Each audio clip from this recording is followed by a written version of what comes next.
Hello વિદ્યાર્થી મિત્રો, Jain education એકેડમીમાં આપનું સ્વાગત છે। આજે આપણે જે વિડીયો પર ચર્ચા કરવાના છે એ છે 12 પાસ ઉપર સરકારી જોબ મેળવવી। તમે સાચું સાંભળ્યું છે। 12 પાસ વિદ્યાર્થીઓ માટે કે જે લોકો હાલમાં અંડર ગ્રેજ્યુએટ છે અથવા જે લોકો કોલેજમાં પોતાની તૈયારી કરી રહ્યા છે ગ્રેજ્યુએશનની, એવા વિદ્યાર્થીઓ માટે રેલવે ભરતી જે બહાર પાડવામાં આવેલી છે એની આપણે આજે ચર્ચા કરીશું। સંપૂર્ણ વિડીયો તમે ખાસ જોજો, જેનાથી તમને ઇન્ફોર્મેશન મળે બધી જ કે કઈ રીતે આ ભરતીનો આપણે લાભ લઈ શકીએ છીએ। તો તમે મારી પાછળ જોશો તો આપણે આ એક્ઝામની જે પેટર્ન છે એના પર વાત કરીશું, એના સિલેબસ ઉપર વાત કરીશું, કેવા પ્રકારની ભરતી છે, કયા કયા પ્રકારની ભરતી છે એની વાત કરીશું, તમારી એલિજિબિલિટી જે ક્રાઇટેરિયા છે એની વાત કરીશું, સાથે સાથે સેલરીની વાત કરીશું। આ બધી જ ચર્ચા આ વિડીયોમાં કરીશું, તો લાસ્ટ સુધી મારી સાથે બન્યા રહેજો અને આ વિડીયોને ખાસથી જોજો। તો સૌથી પહેલા એ છે કે 12 પાસ ઉપર જે ભરતી છે એ સામાન્ય ભરતી જે લેવાય છે એમાં તમે જોશો કે રેલવે દ્વારા જે ભરતી પાડવામાં આવી છે ટોટલ 3058 જેવી વેકેન્સીઓ રેલવે દ્વારા બહાર પાડવામાં આવી છે, જેમાં આ પોસ્ટ જે છે, જેમ કે ફર્સ્ટ જે પોસ્ટ તમને દેખાય છે એ છે ટ્રેન ક્લર્કની, રાઈટ।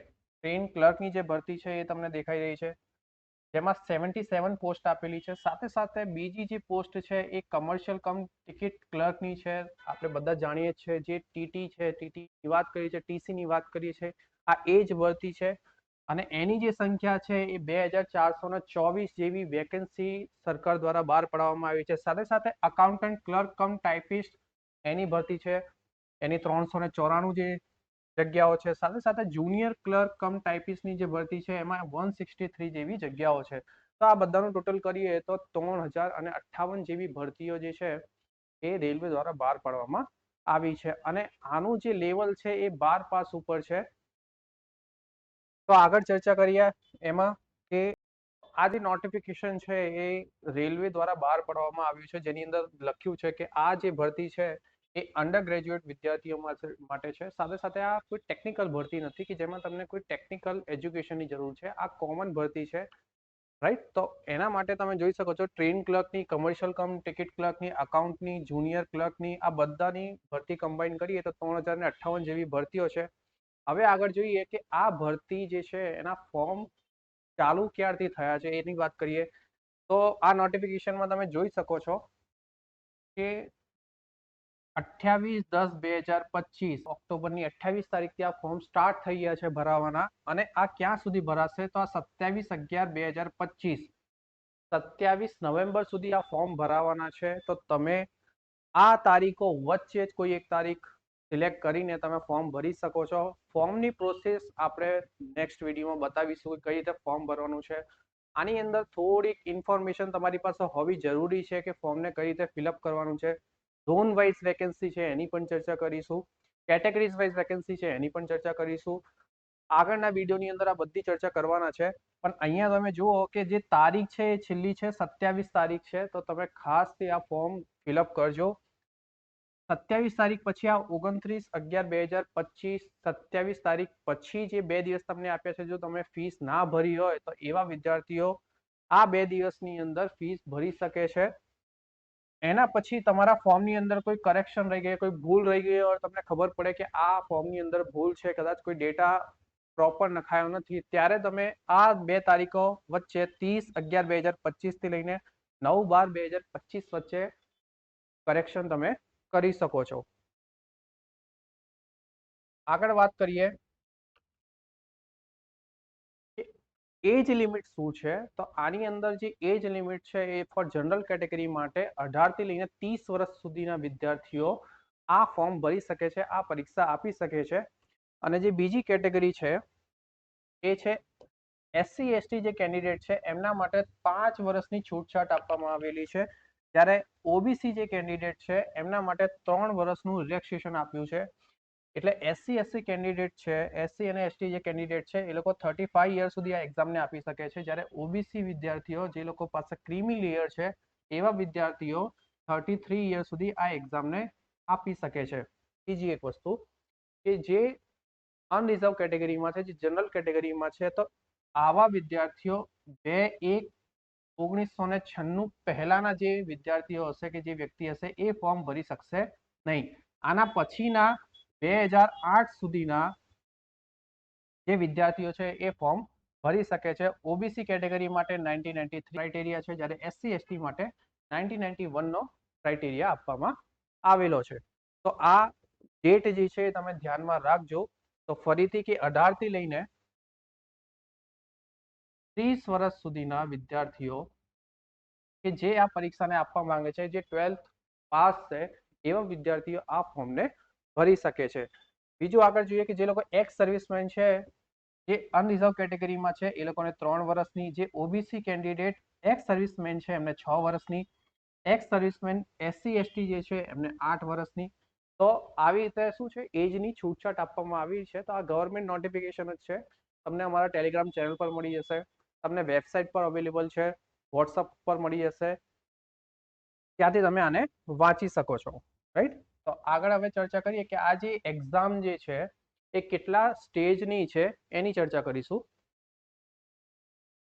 હા, એનાથી પહેલા આપણે એ ચર્ચા કરીએ કે ફોર્મને ભરવા માટે ફીસ કેટલી લાગુ પડશે. ફોર અનરિઝર્વ કેટેગરી જનરલ જે કેન્ડિડેટ છે એવા વિદ્યાર્થીઓ માટે 500 રૂપિયા ફીસ રહેશે, જ્યારે જે ઓબીસી એસસી અને એસટી વિદ્યાર્થીઓ છે એમના માટે 250 રૂપીસ 250 રૂપિયા ફીસ રહેશે. બીજી આમાં એક જાણવા જેવી એ વાત છે, જ્યારે તમે એક્ઝામ હોલમાં પેપર આપવા જશો અને તમે રજીસ્ટર થશો, ત્યારે અનરિઝર્વ કેટેગરી છે એવા વિદ્યાર્થીઓના 400 રૂપિયા તમારા અકાઉન્ટમાં પાછા આવી જશે. અને જે લોકો એસસી અને એસટી કેન્ડિડેટ છે, ઓબીસી કેન્ડિડેટ છે, એવા અને ફિમેલ એવા કેન્ડિડેટને પણ 250 રૂપિયા પૂરેપૂરા અકાઉન્ટની અંદર પાછા આવી જશે. જ્યારે ફોર્મ ભરો ત્યારે ધ્યાન રાખવાનું છે કે જે પણ તમે અકાઉન્ટમાંથી પૈસા આપી રહ્યા છો એ જ અકાઉન્ટની અંદર પૈસા પાછા આવશે. રાઈટ. તો આગળ વાત કરીએ કે કેટલા સ્ટેજની એક્ઝામ છે એની વાત કરીએ કે આ કમર્શિયલ કમ ટિકિટ જે ક્લર્ક છે, તો એ છે સ્ટેજ 1, સ્ટેજ 2, જેને સીબીટી કહેવાય છે. સીબીટી એટલે કોમ્પ્યુટર બેઝડ ટેસ્ટ. એટલે તમારી જે પરીક્ષા થવાની છે એ કોમ્પ્યુટર ઉપર થવાની છે. એ વસ્તુની જાણ ખાસ કરજો, કેમ કે પ્રેક્ટિસ પણ તમારે એવી રીતે જ કરવી પડશે. તો ફર્સ્ટ સ્ટેજ છે એ બધા માટે કોમન છે. પછી કમર્શિયલ કમ ટિકિટ ક્લર્ક હોય, અકાઉન્ટન્ટ હોય, જુનિયર ક્લર્ક હોય કે ટ્રેન ક્લર્ક હોય, આ બધા માટે જે ફર્સ્ટ સ્ટેજ છે એ કોમન છે. અને સેકન્ડ સ્ટેજ છે એ પણ કોમન છે. જ્યારે તમે ફર્સ્ટ સ્ટેજ ક્લિયર કરશો, આનું જે કટ ઓફ છે ક્લિયર કરશો અને આગળના જે સ્ટેજમાં જશો અને પછી આ જે સ્ટેજ ક્લિયર કરશો, એમની અંદર આ સ્ટેજ ક્લિયર કર્યા પછી સેકન્ડ સ્ટેજ ક્લિયર કર્યા પછી માત્ર 2 પ્રકારની એવી વેકેન્સી છે જેમાં તમે ડાયરેક્ટ રિક્રુટ થશો કે ડાયરેક્ટ તમને જોબ મળી જશે. એ કઈ છે? એક છે કમર્શિયલ કમ ટિકિટ ક્લર્ક, જેને આપણે ટીસી કહીએ છીએ, જે ટિકિટ ચેકિંગનું કામ કરે છે. અને સેકન્ડ જે જોબ છે એ છે ટ્રેન ક્લર્કની. આમાં માત્ર ખાલી 2 સ્ટેજ છે. તો 2 સ્ટેજ તમે ક્લિયર કરશો તો તમને જોબ મળી જશે. જ્યારે અકાઉન્ટન્ટ ક્લર્ક કમ ટાઈપિસ્ટ અને જુનિયર ક્લર્ક કમ ટાઈપિસ્ટ જે જોબ છે, આની અંદર આ 2 સ્ટેજ તો ખરા જ, પણ ત્રીજું એક સ્ટેજ એડ થાય છે જેને કહેવાય છે ટાઈપિંગ સ્કિલ ટેસ્ટ. એટલે તમારે કોમ્પ્યુટર પર ટાઈપિંગ સ્કિલ ટેસ્ટ આપવું પડશે. એની ચર્ચા બી અલગથી આપણે કરીશું, કેવી પ્રકારની ટાઈપિંગ હોય છે.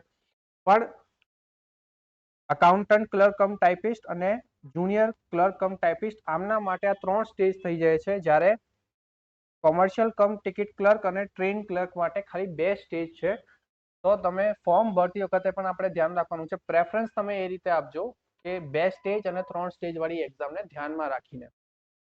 બીજું કે અહીંયા જે પે સ્કેલ લેવલ છે એ 3rd લેવલ રહેશે ફોર કમર્શિયલ કમ ટિકિટ ક્લર્કનું, સેકન્ડ લેવલ ફોર અકાઉન્ટ ક્લર્કનું અને જુનિયર ક્લર્કનું સેકન્ડ.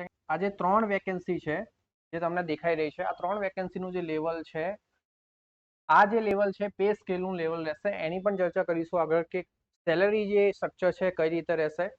હવે આગળ જે ચર્ચા આપણે કરવાના છે એ હવે એક્ઝામની વાત કરીએ કે એક્ઝામમાં સૌ પ્રથમ જે સીબીટી 1 જે છે, મેં તમને 2 સ્ટેજ અને 3 સ્ટેજની વાત કરી છે. એમાંથી જે ફર્સ્ટ સ્ટેજ ફોર બધા માટે એ શું છે, કોમન છે, એવા સ્ટેજની વાત કરું છું કે આ સ્ટેજની અંદર સિલેબસ જે છે, એક્ઝામની જે પેટર્ન છે એ કયા પ્રકારની રહેશે. તો આની અંદર જે તમને દેખાઈ રહ્યું છે એ પ્રમાણે એક્ઝામનો જે ડ્યુરેશન, જે ટાઈમ છે એ 90 મિનિટનો છે. તો એની અંદર શું પૂછાશે, તો એક છે જનરલ અવેરનેસ, જેને આપણે જીકે પણ કહીએ છીએ, જનરલ નોલેજની વાત કરીશું અહીંયા. એ છે 40 માર્ક્સનું. રાઈટ. 40 માર્ક્સનું જીકે છે. પ્લસ મેથ્સ જે છે 30 માર્ક્સનું છે, પ્લસ રીઝનિંગ જે છે એ 30 માર્ક્સનું છે, એટલે ટોટલ થઈને આ થઈ જાય છે તમારું 100 માર્ક્સનું. હવે અહીંયા વાત કરીએ કે મેથ્સ અને રીઝનિંગ. તો રીઝનિંગ એક એવું ચેપ્ટર છે કે જે લોજિકલ ક્વેશ્ચન્સ ઉપર આધારિત છે, પઝલ્સ આની અંદર સોલ્વ કરવાના આવે છે.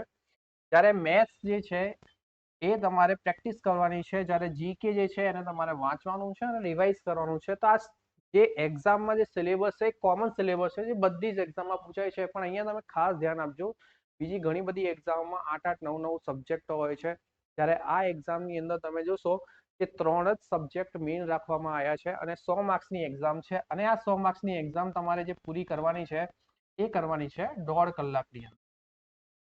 તો કોમ્પ્યુટર ઉપર તમારી સામે 100 પ્રશ્નો આવશે, તમારે 1.5 કલાકની અંદર પૂરા કરવાના છે. જ્યારે આનું પછી એક કટ ઓફ આવશે, કટ ઓફ પરથી આ તમે ક્લિયર કરશો, માની લો કે ટોટલ જે 100 છે એમાંથી કટ ઓફ જે છે માની લો 70 60 જે પણ રહે એનાથી તમે ક્રોસ કરશો તો તમે ક્વોલિફાય થશો સ્ટેજ 2 માટે. અહીંયા ખાસ ધ્યાન રાખવાની એક વસ્તુ છે કે ટોટલ જે ક્વેશ્ચન છે એ 100 રહેશે અને તમને 1.5 કલાક આપવામાં આવશે. નેગેટિવ માર્કિંગ રહેશે. આની અંદર 1/3 જે માર્ક્સ છે એ નેગેટિવ માર્કિંગ રહેશે, એટલે 3 ક્વેશ્ચન તમે ખોટા કરશો તો 1 માર્ક્સ તમારો કપાઈ જશે. જ્યારે તમે અહીંયાથી ક્લિયર કરીને નેક્સ્ટ સ્ટેજ પર આવશો, હવે કેટલા વિદ્યાર્થીઓને લેવાના છે તો અહીંયા લખ્યું છે કે short listed shall be 50 times, એટલે 15 ગણા લોકોને અહીંયા શું કરવાના છે, CBT 2 માટે લેવાના છે. તો સેકન્ડ જે સ્ટેજ છે આની અંદર ખાલી એટલું થયું છે કે આ જે 40 માર્ક્સનું જીકે છે એને 50 માર્ક્સનું કરી દીધું છે, જ્યારે 30 માર્ક્સનું મેથ્સ છે અને અહીંયા 35 માર્ક્સનું કરી દીધું, જ્યારે રીઝનિંગ જે છે એ 30 માર્ક્સનું છે, અહીંયા 35 માર્ક્સનું કરી દીધું છે. અને ટોટલ જે ક્વેશ્ચન્સ તમારા થઈ જાય છે 120. ટાઈમ એટલો ને એટલો જ છે. 120 ક્વેશ્ચન જે છે એના માટે તમને અહીંયા કલાક આપ્યા છે, 1.5 કલાક આપ્યા છે, રાઈટ. તો સમયગાળો બંનેનો સેમ છે, પણ અહીંયા માર્ક્સ તમે જોશો તો CBT 1 માં 100 માર્ક્સ છે, જ્યારે CBT 2 જે છે એમાં 120 માર્ક્સ, રાઈટ. તો હવે તમે જોશો કે 20 માર્ક્સનો અહીંયા વધારો કર્યો છે. હવે ઓપોર્ચ્યુનિટી એના માટે આપણને વધી પણ જાય છે 120 માર્ક્સની અંદર, પણ એની સાથે સાથે આપણે શું કરવાનું છે, સ્પીડ પણ વધારવાની છે. તો એ સિલેબસ અને સ્ટ્રેટેજી જે છે ને એનું મેં અલગથી ચર્ચા કરીશ કે કઈ રીતે આને પાસ કરવાનું છે. સબ્જેક્ટ વાઇઝ પણ આપણે વાત કરીશું કે મેથ્સને કઈ રીતે ડીલ કરવાનું છે, રીઝનિંગને કઈ રીતે ડીલ કરવાનું છે, GS સબ્જેક્ટ છે એને કઈ રીતે ડીલ કરવાનું છે. જે આપણે એક્સપર્ટ જે ફેકલ્ટીઝ છે એ આપણને અહીંયા વિડીયોમાં બતાવશે કે કઈ રીતે આપણે આગળ વધવાનું છે સ્ટ્રેટેજી સાથે. સ્ટેજીસની ખબર પડી ગઈ કે 2 સ્ટેજની અંદર જે કોમન જે બધા માટે છે, 2 સ્ટેજની જે એક્ઝામ છે જેની અંદર 3 જે સબ્જેક્ટ છે એ છે logical reasoning, maths and GS. બંને માટે સેમ સેમ છે, રાઈટ. અને 100 માર્ક્સનો ક્વેશ્ચન CBT 1 માં અને 120 માર્ક્સનું ક્વેશ્ચન CBT 2 માં છે. નેગેટિવ માર્કિંગ અહીંયા પણ રહેશે, 1/3 નેગેટિવ માર્કિંગ છે, તો એ પણ ખાસ પણ ધ્યાન રાખવાનું છે. હા, હવે આ જે CBT 2 જ્યારે તમે ક્રેક કરશો તો મેં તમને આની પહેલા પણ બતાવ્યું કે 2 એવી જોબ છે જે TCની અને ટ્રેન ક્લર્કની, એમાં તમે ડાયરેક્ટ રિક્રુટ થઈ શકો છો. એટલે પહેલા તમે ફોર્મ ભરવાનું છે, દેન સેકન્ડ તમારે પ્રિપરેશન કરવાની છે, એન્ડ થર્ડ સ્ટેજ જે રહેશે એ CBT 1 નો રહેશે. CBT 1 તમે આપ્યા પછી એને ક્વોલિફાઈ કરશો, દેન સેકન્ડ જે સ્ટેજ છે CBT 2 એમાં આવશો, અને CBT 2 આપ્યા પછી જો તમારું લિસ્ટમાં નામ આવે છે એના પછી થાય છે ડોક્યુમેન્ટ વેરિફિકેશન. ડોક્યુમેન્ટ વેરિફિકેશન એ જ છે કે જે તમે ફોર્મમાં અપલોડ કર્યું છે એ જ તમારું ચેકિંગ થાય છે અને એના પછી મેડિકલ થાય છે અને પછી તમને એ પોસ્ટ આપી દેવામાં આવે છે, રાઈટ. તો આગળ જે ચર્ચા કરીએ કે સ્ટેજીસ આપણને ખબર પડી ગયા છે. હા, હવે જે 2 જે પોઝિશન છે, એક છે અકાઉન્ટન્ટ ટાઈપિસ્ટની અને બીજી છે જુનિયર ક્લર્ક ટાઈપિસ્ટની. એની અંદર ટાઈપિંગની થર્ડ જે સ્ટેજ છે એમાં ટાઈપિંગ સ્કિલ ટેસ્ટ તમારે આપવો પડશે. તો એની વિશેષ ચર્ચા એક નેક્સ્ટ વિડીયોમાં કરીશું. આખી હું એની અંદર બતાવીશ કે કઈ રીતે એ કરવાનું છે. પણ અહીંયા તમારે ખાસ એ વસ્તુ ધ્યાન રાખવાની છે કે તમારી જે ટાઈપિંગ સ્કિલ છે, સ્પીડ છે, અહીંયા એ તમારે બતાવવાની રહેશે. હવે વાત કરીએ સિલેબસની કે સિલેબસ કયા પ્રકારનું રહેશે કે જે કોમન છે, જે બધી જ એક્ઝામમાં શું થાય છે પૂછવામાં આવે છે. તો આની તમે તૈયારી કરી શકો છો. આ તૈયારી કરતા કરતા ફાઉન્ડેશન લેવલથી આની જે તમે તૈયારી કરો તો બીજી ઘણી બધી એક્ઝામો છે જે તમે આપી શકો છો. તો આનું મુખ્ય સિલેબસ જોઈએ તો અહીંયા જે વાત કરવામાં આવી છે એ મેથ્સની વાત કરી છે કે મેથ્સનું જે સિલેબસ છે જેની અંદર જીઓમેટ્રી, ટ્રિગ્નોમેટ્રી, એલિમેન્ટરી સ્ટેટિક્સ, એ ખાસ પર્સન્ટેજ અને ટકાવારી આપણે કહીએ છીએ, ટાઈમ એન્ડ વર્ક છે, મેન્સ્યુરેશન છે, ટાઈમ એન્ડ ડિસ્ટન્સ છે, સિમ્પલ એન્ડ કમ્પાઉન્ડ ઇન્ટરેસ્ટ છે, પ્રોફિટ એન્ડ લોસ છે, નંબર સિસ્ટમ છે, ડેસિમલ્સ છે, ફ્રેક્શન છે, એલસીએમ એચસીએફ છે, રેશિયો એન્ડ પ્રપોર્શન છે, એલિમેન્ટરી એલિજેબ્રા છે. તો આ બધા જ આપણે ગુજરાતી ભાષામાં તૈયારી કરી શકીએ છીએ, રાઈટ. આ બધી જે તૈયારી છે તમે ગુજરાતી ભાષાની અંદર કરી શકો છો. અને બીજી એક વસ્તુ કે આ જે પેપર છે એ ગુજરાતી ભાષામાં પણ તમે સિલેક્ટ કરી શકો છો, ઇંગ્લિશમાં પણ સિલેક્ટ કરી શકો છો અને ગુજરાતી ભાષા પણ તમે સિલેક્ટ કરી શકો છો. જે લેંગ્વેજ તમને પ્રેફરેબલ થાય એ લેંગ્વેજ તમે સિલેક્ટ કરી શકો છો. જે વિદ્યાર્થીઓ ગુજરાતી મીડિયમથી છે, જે વિદ્યાર્થીઓ ઇંગ્લિશમાં ક્યાંક ને ક્યાંક પાછા પડે છે, એવા વિદ્યાર્થીઓ માટે કેન્દ્ર સરકારે આ ફેસિલિટી આપી છે કે એવા વિદ્યાર્થીઓ ગુજરાતી માધ્યમમાં પોતાની જે લેંગ્વેજ છે એમાં તમે તૈયારી કરીને આ પરીક્ષાને આપી શકો છો. જ્યારે વાત કરીએ રીઝનિંગની, તો રીઝનિંગની અંદર પણ જે તમે સિલેબસ જોશો તો જેમ કે પઝલ્સ, મેં તમને કીધું પઝલ્સ છે, સિલોલિઝમ છે, જમ્બલિંગ છે, કોડિંગ ડીકોડિંગ છે, રિલેશનશિપ છે, મેથેમેટિકલ ઓપરેશન છે, આ બધી તૈયારી તમે રીઝનિંગની અંદર કરી શકો છો. તો આનું આપણે એક ડિટેલ વિડીયો રાખીશું સબ્જેક્ટ વાઇઝ, ટોપિક વાઇઝ, કે કોની કેટલી કઈ રીતે તૈયારી કરવાની છે, રાઈટ. અને આગળ વધીએ કે જનરલ અવેરનેસ. મેથ્સ થઈ ગયું, રીઝનિંગ થઈ ગયું અને જનરલ અવેરનેસ. તો જનરલ અવેરનેસમાં શું પૂછાય છે, તો અહીંયા લખ્યું છે જો જનરલ સાયન્સ અને લાઈફ સાયન્સ એ 10th લેવલ સુધી, જે 10th લેવલ સુધી તમે ભણી ગયા છો એવું જ અહીંયા જનરલ સાયન્સ પૂછાશે, લાઈફ સાયન્સ પૂછાશે. સાથે સાથે હિસ્ટ્રીનો પોર્શન આપ્યો છે, જીઓગ્રાફી આપ્યું છે, ઇકોનોમિકલ, સોશિયલ, ફિઝિકલ જીઓગ્રાફી આપ્યું છે, ઇન્ડિયન પોલિટી એન્ડ ગવર્નન્સ આપ્યું છે, general scientific and technology development આપ્યું છે. સાથે સાથે કરંટ અફેર ઇવેન્ટ્સ છે, ગેમ્સ એન્ડ સ્પોર્ટ્સના, આર્ટ એન્ડ કલ્ચર આપ્યું છે, Indian literature, monuments and place of India, environmental issues, basic of computer and computer application, common abbreviation, transport system in India, Indian economy, famous personality of India, flagship government program, flora and fauna of India. આ બધી વસ્તુ બહુ easy છે જે તમે તૈયાર કરી શકો છો. અને ક્યાંક ને ક્યાંક તમે વાંચી ગયા છો, બસ એને રિવાઇઝ કરવાનું છે, એને પેટર્ન વાઇઝ તૈયારી કરવાની છે. તો આ જીએસ જે છે તમારા માટે ઇઝી રહેશે, મેથ્સ તમારા માટે ઇઝી રહેશે, રીઝનિંગ તમારા માટે ઇઝી રહેશે. બસ થોડીક પ્રેક્ટિસ અને થોડાક રિવિઝનની જરૂર છે. તો આવી જે તક છે એને તમે જવા ન દેશો. તમે ફોર્મ ભરો, પરીક્ષા તો એક વખત આપો. મારું કહેવું એવું છે કે જે વિદ્યાર્થીઓ હમણાં સુધી ખબર નથી કે સરકારી નોકરી કઈ રીતે મેળવાય છે, ઘણા બધા વિદ્યાર્થીઓને અમે ભણાવીએ છીએ, ઘણા બધા વિદ્યાર્થીઓને અમે મળતા હોઈએ છીએ, ઘણા પેરેન્ટ્સને અમે મળતા હોઈએ છીએ. તો એ લોકોની ખાલી એક જ ફરિયાદ કહી શકો છો, ક્યાં તો અવેરનેસ નથી એ કહી શકો છો. એમને ખ્યાલ જ નથી હોતો કે સરકારી જે નોકરી છે એ કઈ રીતે મેળવી શકાય છે.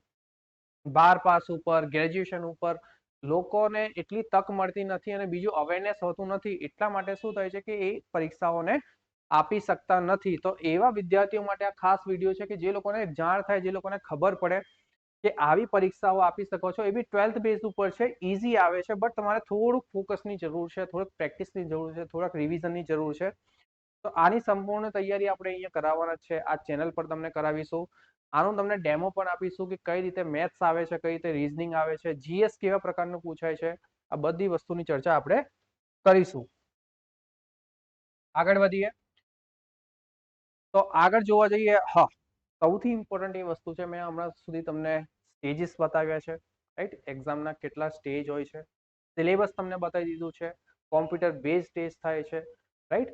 એજ લિમિટ તમને બતાવી દીધી છે, ફીસ કેટલી લાગુ પડશે એ પણ બતાવી દીધું છે. હવે તમે જોશો કે સેલરી, કે જેના જે મોટિવેશન ફેક્ટર રહે છે કે ગવર્મેન્ટની અંદર એક તો સિક્યોરિટી મોસ્ટ ઇમ્પોર્ટન્ટ વસ્તુ છે કે સિક્યોરિટી તમને મળી જાય છે. સેકન્ડ થિંગ છે એ છે સેલરી સ્ટ્રક્ચર. તો સેલરીમાં તમે જોશો કે જે 12th બેઝની વાત કરું છું તો જે બેઝિક પે છે એ લેવલ 2. આની આગળની જે નોટિફિકેશન મેં તમને બતાવ્યું હતું કે 3 જે વેકેન્સી છે એ લેવલ 2 ની છે અને 2 વેકેન્સી છે લેવલ 3 ની છે. તો જે લેવલ 2 છે એમનું બેઝિક જે પે છે એ 19,900 છે, પ્લસ બેઝિક પે ખાલી 19,900 નું છે, પ્લસ એની અંદર જે એલાઉન્સીસ મળતા હોય છે એટલા એલાઉન્સીસ તમે પ્લસ કરો. આ બધા જે છે ડિયરનેસ અલાઉન્સીસ છે, ટ્રાન્સપોર્ટ અલાઉન્સીસ છે, રાઈટ, હાઉસ રેન્ટ અલાઉન્સીસ છે, પેન્શન સ્કીમ છે, મેડિકલ બેનિફિટ્સ, આ બધું સરકાર તમને આપશે. એની સાથે તમે જોવા જશો તો આ જે પે છે એ તમારું અરાઉન્ડ થશે 45,000.